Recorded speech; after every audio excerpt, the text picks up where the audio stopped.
Құрметті желі қолданушылар, біз сіздерге мына сыбайлас жемқорлық тәуекелдері деген жаңа ұғымға байланысты мына сыбайлас жемқорлыққа қарсы заңнамасына сәйкес мынау бүгін сіздерге сыбайлас жемқорлық тәуекелдерін сыртқы талдау жүргізу қағидаларын қысқаша түсіндіріп өтетін боламыз. Жалпы бұл қағида Қазақстан Республикасы үкіметінің 2017 жылы 4 желтоқсандағы 806 қаулысымен бекітілген. Бұл мемлекеттік органдарда сыбайлас жемқорлық тәуекелдерін сыртқы талдау жүргізу тәртібін реттейді.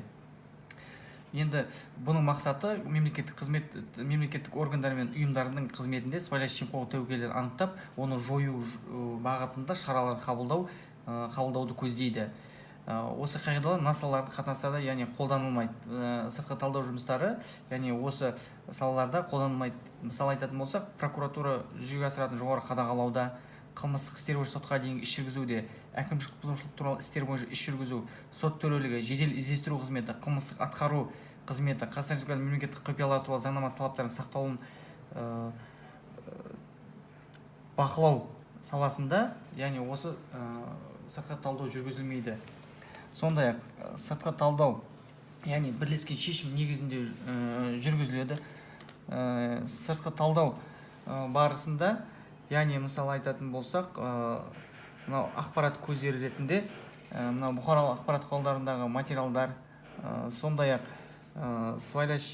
бұл сыбайлас жемқорлық сыртқы талдау жүргізу үшін ақпарат көздері ретінде, яғни талдау объектісінің қызметіне қатысты нормативтік актілер, сондай-ақ мынау сыбайлас жемқорлық тәуекелдерін сыртқы талдау объектісі ұсынатын оның бағыттары бойынша мәліметтер, сондай-ақ сыбайлас жемқорлық тәуекелдерін сыртқы талдау объектісіне қатысты мемлекеттік органнан бұрын жүргізілген тексерудің нәтижелері, сыбайлас жемқорлық тәуекелдерін сыртқы талдау бағыттарына сәйкес сыбайлас жемқорлыққа қарсы мониторинг нәтижелері және ақпарат құралдарындағы жарияланымдар, сыбайлас жемқорлық тәуекелдерін сыртқы талдау объектісіне қатысты жеке және заңды тұлғалардың өтініштері, сыбайлас жемқорлық тәуекелдерін сыртқы талдау объектісінің лауазымды адамдардың сыбайлас жемқорлық құқық бұзушылығын анықтау және оны жасаған үшін жауаптылыққа тарту туралы мәліметтер және Қазақстан Республикасының заңнамасына тиым салмаған өзге де мәліметтер, яғни осы сыбайлас жемқорлық сыртқы талдау барысында ақпарат көздері болып табылады.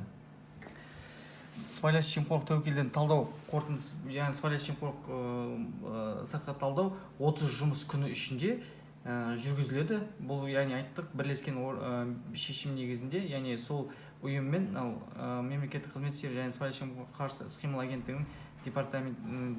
агенттігінің уәкілетті органдарымен бірлескен шешім негізінде жүзеге асырылады. Сыбайлас жемқорлық тәуекелінің қорытындысы бойынша, яғни арнайы анықтама дайындалады. Және бұл анықтамада, яғни сыбайлас жемқорлық тәуекелдері мен оны жою шаралары мен бағытында ұсыныстар енгізіледі. Бір данасы, яғни осы сыбайлас жемқорлық сыртқы талдау жүргізген мемлекеттік ұйымдарға жолданып, яғни оның қорытындысы бойынша 6 айға дейін орындау мерзімі белгіленеді.